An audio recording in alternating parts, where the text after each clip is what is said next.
Good afternoon.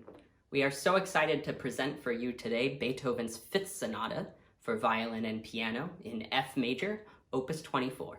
Also known as the Spring Sonata.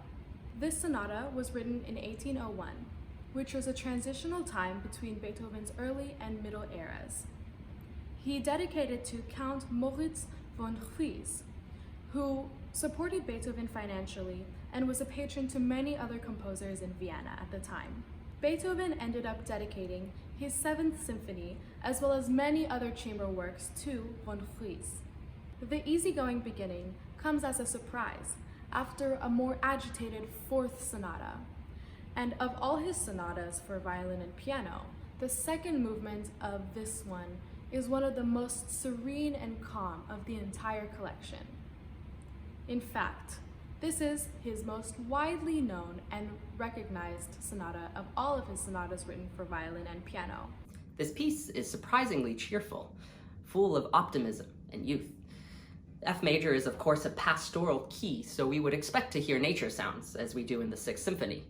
The first movement features the babbling brooks, the rustling leaves, the wind blowing through the grass, a gentle movement trembling in air, as Goethe says.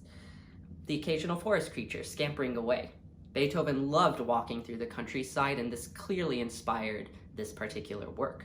The second movement is a song.